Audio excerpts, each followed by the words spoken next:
Indian Independence Movement, Part 1. The Indian independence movement was a series of activities whose ultimate aim was to end the British rule in India. The movement spanned a total of 90 years, 1857 to 1947. Early British colonialism in India.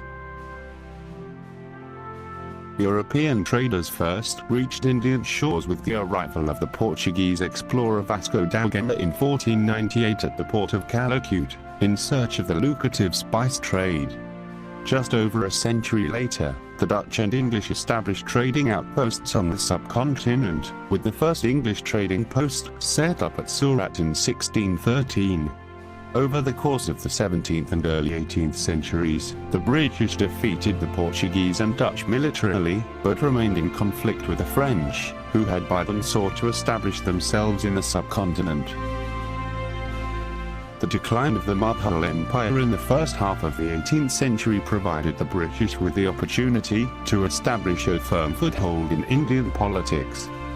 After the Battle of Plassey in 1757, during which the East India Company's Indian army under Robert Clive defeated Siraj ud-Daulah, the Nawab of Bengal, the company established itself as a major player in Indian affairs, and soon afterwards gained administrative rights over the regions of Bengal, Bihar and Midnapur, part of Odisha, following the Battle of Buxar in 1764.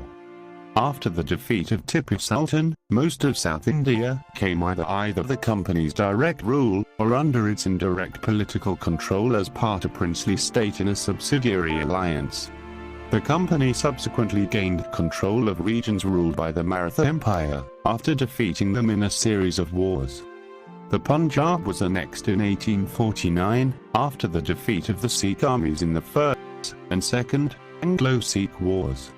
English was made the medium of instruction in India's schools in 1835, and many Indians increasingly disliked British rule. The English tried to impose the Western standards of education and culture on Indian masses, believing in the 18th century superiority of Western culture and enlightenment.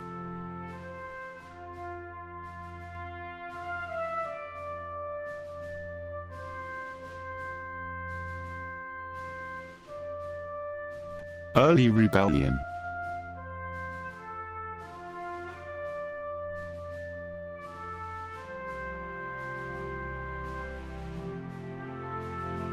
The toughest resistance the company experienced was offered by Mysore. The Anglo-Mysore Wars were a series of wars fought in over the last 3 decades of the 18th century between the Kingdom of Mysore on the one hand, and the British East India Company, represented chiefly by the Madras Presidency, and Maratha Confederacy and the Nizam of Hyderabad on the other.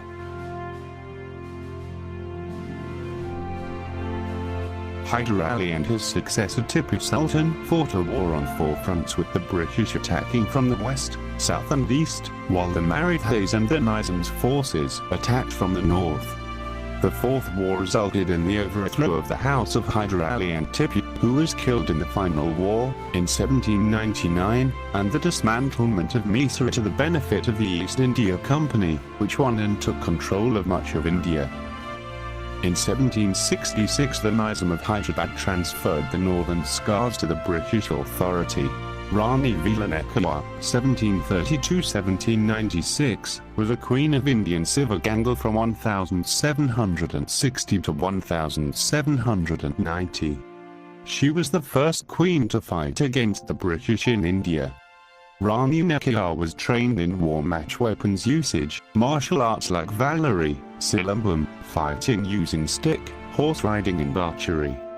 She was a scholar in many languages, and she had proficiency with languages like French, English, and Urdu. When her husband, Mathva Jagannath Chapariyadayateva, was killed by British soldiers and the son of the Nawab of Arcot, she was drawn into battle. She formed an army and sought an alliance with Goalwanakar and Hyder Ali with the aim of attacking the British, whom she did successfully fight in 1780. When Rani Vilanekayar found the place where the British stored their ammunition, she arranged a suicide attack. A faithful follower, Calicut, doused herself in oil, set herself alight and walked into the storehouse. Rani Vilanekar formed a woman's army named Dayal in honor of her adopted daughter, Dayal, who died detonating a British arsenal. Rani Nekayar was one of the few rulers who regained her kingdom and ruled it for 10 more years. Veerapandiya Katapman was an 18th century Palakar and chieftain from Panchalankurki in Tamil Nadu, India, who waged a war against the East India Company. He was captured by the British and hanged in 1799 CE. Katapman refused to accept the sovereignty of East India Company and fought against them. Dehan Chinnamal was a Konk chieftain in Palakara from Tamil Nadu who fought against the East India Company. After Katapman and Tipu Sultan's deaths, Chinnamal sought the help of Marathas and Merathul Pandya to attack the British at Coimbatore in 1800. British forces managed to stop the armies of the Allies, and hence Chinnamal was forced to attack Coimbatore on his own. His army was defeated and he escaped from the British forces. Chinnamal engaged in guerrilla warfare and defeated the British in battles at Kovai in 1801, O'Donnell in 1802 and Alloa in 1804.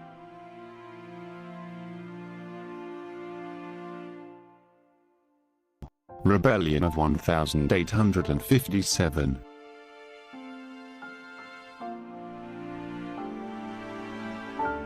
The Indian Rebellion of 1857 was a large-scale rebellion in the northern and central India against the British East India Company's rule. It was suppressed and the British government took control of the company. The conditions of service in the company's army and cantonments increasingly came into conflict with the religious beliefs and prejudices of the sepoys. The predominance of members from the upper castes in the army, perceived loss of caste due to overseas travel, and rumors of secret designs of the government to convert them to Christianity led to deep discontent among the sepoys. The sepoys were disillusioned by their low salaries and the racial discrimination practiced by British officers in matters of promotion and privileges. The indifference of the British towards leading native Indian rulers such as the Mughals and ex-Peshwas and the annexation of Ekp were political factors triggering dissent amongst Indians. The Marquis of Dalhousie's policy of annexation, the doctrine of lapse, or as cheat, applied by the British, and the projected removal of the descendants of the great Mughal from their ancestral palace at Red Fort to the Qutb Minar, near Delhi, also angered some people. The final spark was provided by the rumored use of tallow from cows and lard, pig fat, in the newly introduced pattern 1853 Enfield rifle cartridges. Soldiers had to buy the cartridges with their teeth before loading them into their rifles, and the reported presence of cow and pig fat was religiously offensive to both Hindu and Muslim soldiers. Mangal Pendi, a 29-year-old sepoy, was believed to be responsible for inspiring the Indian sepoys to rise against the British. Pendi revolted against his army regiment for protection of the cow, considered sacred by Hindus. In the first week of May 1857, he killed a higher officer in his regiment at Barakpur for the introduction of the rule. He was captured and was sentenced to death when the British took back control of the regiment. On May 10, 1857, the sepoys at Mir broke rank and turned on their commanding officers, killing some of them. They reached Delhi on May 11th, set the company's toll house on fire, and marched into the Red Fort, where they asked the Mughal Emperor, Bahadur Shah II, to become their leader and reclaim his throne. The emperor was reluctant at first, but eventually agreed and was proclaimed Shahanshah-e Hindustan by the rebels. The rebels also murdered much of the European, Eurasian, and Christian population of the city. The British were caught off guard and were thus slow to react, but eventually responded with force. The lack of effective organization among the rebels, coupled with the military superiority of the British, brought a rapid end to the rebellion. The British fought the main army of the rebels near Delhi, and after prolonged fighting and a siege, defeated them and retook the city on September 20, 1857. Subsequently, revolts in other centers were crushed. The last significant battle was fought in Gwalior on June 17, 1858, during which Rani Lakshmibai was killed. The Indian Rebellion of 1857 was a major turning point in the history of modern India. While affirming the military and political power of the British, it led to a significant change in how India was to be controlled by them. Under the Government of India Act 1858, the company was deprived of its involvement in ruling India, with its territory being transferred to the direct authority of the British government. At the apex of the new system was a cabinet minister, the Secretary of State for India, who was to be formally advised by a statutory council. The Governor-General of India, Viceroy, was made responsible to him, while he in turn was responsible to the government. In a royal proclamation made to the people of India, Queen Victoria promised equal opportunity of public service under British law, and also pledged to respect the rights of the native prince. The British stopped the policy of seizing land from the princes, decreed religious tolerance, and began to admit Indians into the civil service. However, they also increased the number of British soldiers in relation to native Indian ones, and only allowed British soldiers to handle artillery. Bahadur Shah was exiled to Rangoon, Burma, where he died in 1862. In 1876, in a controversial move, Prime Minister Benjamin Disraeli acceded to the Queen's request and passed legislation to give Queen Victoria the additional title of Empress of India. Liberals in Britain objected that the title was foreign to British traditions.